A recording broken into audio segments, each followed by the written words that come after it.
The Sandman, adaptation from comic to screen, difference between comic and TV series. Hello and welcome to another marvelous video. Today we will be talking about DC's The Sandman. So, how does one adapt a comic book series that has won awards yet is regarded to be unfilmable? If you are the creative team behind Netflix's The Sandman, you occasionally depart from the well-known source material but generally stay true to it. Please, stop! Hector, Dream, please stop! No! Hector! Despite the significant obstacles faced by the story's nature, the Netflix adaptation of The Sandman is astonishingly accurate to Neil Gaiman's comics. Showrunner Allan Heinberg and executive producers David S. Goyer and Neil Gaiman have turned the first 16 issues of the comics into a 10-episode season that, although far from flawless, obviously tries to honor the originals and keep the spirits intact. So let's ask the pertinent question. Before we go into our explanation, we have a very small request. If you like our content, please support us by subscribing to our channel. This is a small click for you, but for us, it means a lot. Thank you. Let's begin.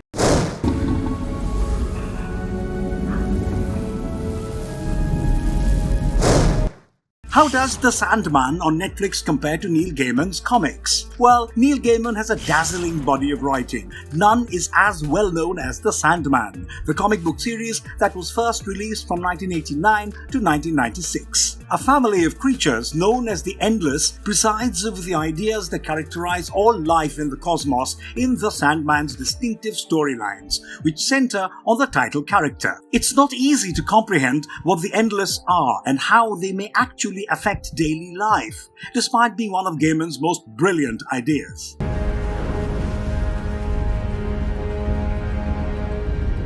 Sandman continues to recount the narrative of Dream, played by Tom Sturridge, the ruler of the dreaming realm, who, at the start of the series, is imprisoned by magic-hungry mortals. After escaping decades later, he must restore order to the dreaming while dealing with the havoc that erupted in both his realm and the waking world while he was gone. One of the series' most apparent early modifications is moving Dream's escape from the late 1980s to the present day, establishing the rest of the plot in 2021, with some flashbacks of course. But it isn't the only way The Sandman deviates from its original material. The first season of The Sandman covers the first 16 issues of the comic book, which features arcs from both Preludes and Nocturnes and The Doll's House.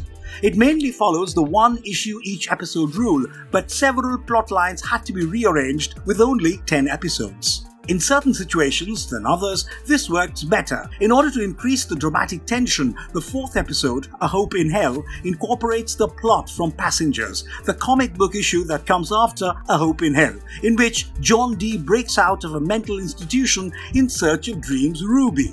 This episode follows Dream's journey to Hell in search of his hell, as our protagonist and foe compete for Dream's magical items and tease the decisive clash. The dual narrative gives us a magnificent spectrum. A similar style is noticed in The Sound of Her Wings, episode 6, which is a less successful attempt at mixing comic narratives. The first part of the show is an exceedingly close reproduction of the same named comic issue, in which Dream and Death wander around and discuss humankind. The episode's second half is a quite accurate reproduction of issue number 13, Men of Good Fortune. We hear of Dream's once-in-a-century encounter with the immortal human hobgaddling there.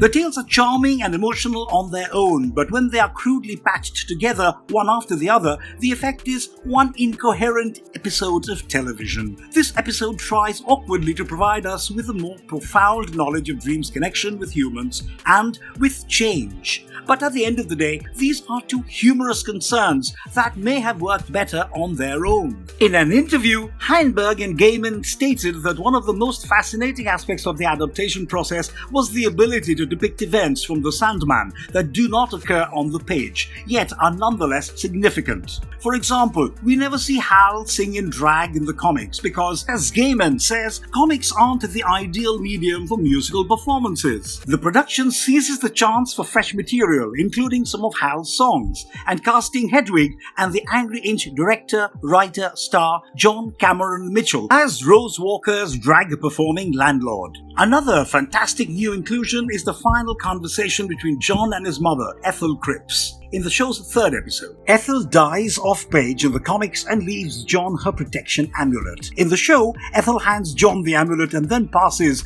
as the safeguards slip away. Before that, we have an insightful dialogue between her and John regarding Dream. This helps to establish John's motives in the future. The Sandman may not be brimming with Justice League allusions, but it is still a DC comic.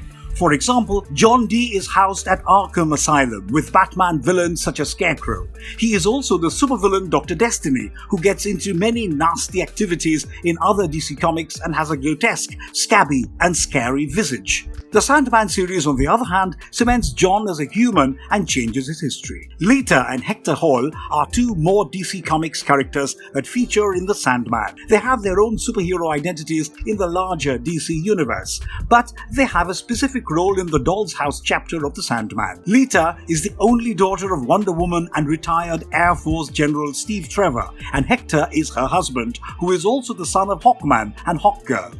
Even though Hector is dead, Brute and Glob's wild dreams have managed to capture his consciousness. They hold him up as their own Sandman in an effort to replace the current dreaming leader. To spend more time with his pregnant wife Lita, Hector visits her in dreams. On occasion, Lita also visits Jed Walker, Rose Walker's younger brother. But when Dream learns what Brute and Glob did, he sends Hector back to the afterlife and makes the threat to come back for Lita's kid, who, by virtue of its gestation in the dreaming, is now his. The majority of this plot is featured in The Sandman on Netflix. However, there are some changes. Lita is now a close friend of Rose's and is searching for Jed alongside her. Jed assumes the role of the fictitious Sandman after becoming imprisoned by the brand new nightmare called Galt. It's a moving decision highlighting his need to escape his controlling adoptive father, as it brings together characters from significant early strands of the Sandman and provides us another opportunity to observe the repercussions of Rose's function as the Dream Vortex. We especially loved the link between Lita and Rose. The introduction of the nightmare known as the Corinthian earlier in the narrative is one of the largest and finest ways that the Sandman departs from its inspiration. The show makes the correct choice to cast him as a villain from the beginning. He is definitely the season's primary adversary, as evidenced by his confrontation with Dream in the opening episode and his manipulation of Rose and Jed during the serial killer conference. His comic appearance is limited to the Doll's House arc, which works well as we advance through the books. However, it's good to have another through line we can follow when we binge on a TV series that is released all at once. The Corinthian also serves as a fantastic antagonist for Dream throughout because he supports humankind's baser instincts. Even if the Corinthian may be the stuff of nightmares, his increased function is the stuff of adaptive fantasies. Nightmares, on the other hand, seem to thrive there. Coming back to Dream, Morpheus, alias Dream, one of the seven Endless, is the main subject of The Sandman, which encompasses a variety of worlds and people, but chiefly centers on his desire to recover his power. The Netflix series follows a somewhat different path from how Dream appears in the comics. Storage dresses like a goth teen, broods frequently, but generally seems like an average person. In contrast, the Lord of Nightmare in Dream's comics has an otherworldly atmosphere, sports untamed jet black hair, and has starry eyes that distinguish him from people in practically every sense. Let's examine the variations in Dream's eyes between the Netflix series and the comics, as well as what worked and what didn't. The human-like creature known as Dream roams the planet as the Lord of Dreams. His eyes, which resemble two starry void-like portals in the comics, are his most distinctive feature and give away both his primal origin and his enormous strength. Although adding this to Storage's appearance in the adaptation would have been a nice touch, Gaiman said on his own Tumblr that the look was unable to pull off for practical reasons. He says, and we quote, "Sometimes you need the eyes to convey information. We did a lot of makeup, contact lens and CGI trials, tests and experiments starting out, and reluctantly came to the conclusion that we didn't want to lose Tom's eyes, because when we did, we diminished the magic of his performance." Gaiman's argument makes sense, as Storage effectively conveys emotion via facial expressions alone, and faithfully captures Dreams' continuously tormented appearance in the comics. It's interesting to note that the show's first episode, Sleep of the Just, gives us brief glimpses of Dream's comic eyes at significant times. Dream is photographed within the glass building, looking directly into the lens with one of his eyes shining unsettlingly. Although the effect is fleeting and faint, it is appropriate for the given setting. Dream, a creature of external power, is fragile because he is imprisoned against his choice, yet the audience is given a brief glimpse of his strength. The sequence foreshadows the cruelty and brutality that the Lord of Dreams and Nightmares may display when pushed to the limit. In an interview, Sturridge said that although the writers first tried to portray Dream's wild, skeletal appearance appropriately, it proved challenging to work into the plot. Sturridge said that he even had black contacts with stars in them, and that his face was painted as white as an A4 sheet of paper. Although true to the comics, this eccentric appearance would preclude Dream from regularly interacting with people, because it would give the impression that an Endless was on the planet. Given that Dream spends millennia in the series traveling among people, Gaiman's demand that the figure should be able to go around the streets without drawing too much notice is legitimate. In The Sound of Her Wings, Dream gives Hobgadling, whom he sees in a bar once every 100 years, immortality. Dream's appearance fluctuates according to current trends. The wigs are dubious, indicating that the Dream Lord wants to seem as human as possible while doing his duties. Whether or not Dream has starry eyes, his abilities are formidable in both the comics and the Netflix version. Let's talk about the Constantine factor in the show as well.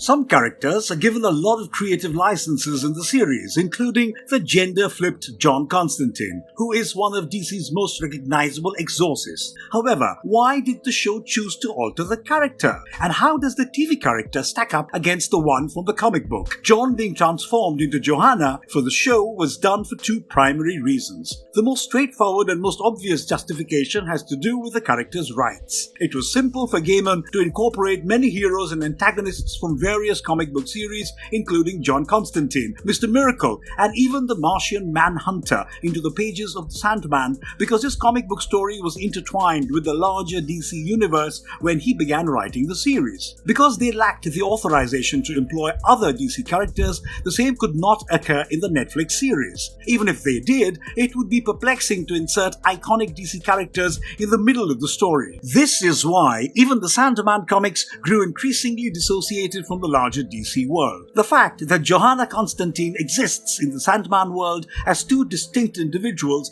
is the second justification for the alteration. Before Dream and her descendant John meet, Johanna is introduced to Dream in the comic books. Therefore, the writers of The Sandman decided that it would be more intriguing for the series if the same actress played both roles. Gaiman himself noted on Twitter that by using the same actor for both Johanna characters in various historical periods, it looked neater. John and Johanna Constantine from Netflix are essentially the same person. They are both English exorcists who typically charge wealthy clients money to eliminate demons and other supernatural threats. Even Johanna's more extended introduction in the Netflix series highlights her skills, traumas, and motives. In the comic books, introducing John Constantine was not required, but the series must explain everything it requires the viewer to comprehend.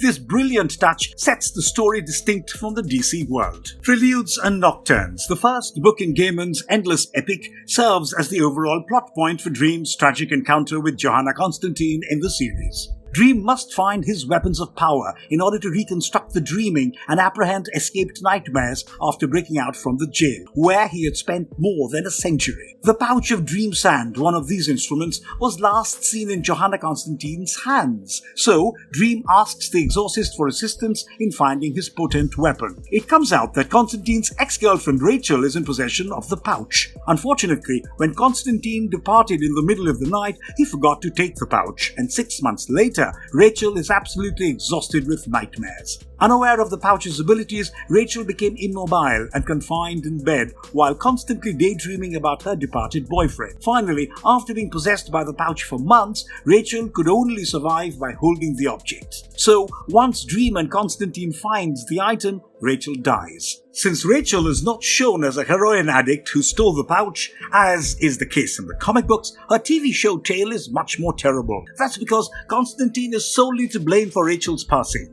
Johanna ultimately ultimately escapes the recurrent nightmare in which she has to see the loss of life brought on by her failures after assisting Dream in retrieving his pouch. She regrettably creates yet another unpleasant memory in the process. The greatest strengths of the Sandman, as with most of Gaiman's works that have been adapted for television, such as American Gods, Lucifer and Good Omens, lie in the rich world-building palette, which more than makes up for the cheesy dialogue and some uninteresting supporting characters. But Netflix's distribution method and the habit of binge viewing in today's society damaged the extraordinary amount of detail and attention showed in the series' visual presentation and narrative. It is difficult to watch more than 2 episodes at a time without pausing because of the effort put into this series and the numerous moving pieces that just keep it going. I am only sorry I won't be here to see Rose Walker do the same to you.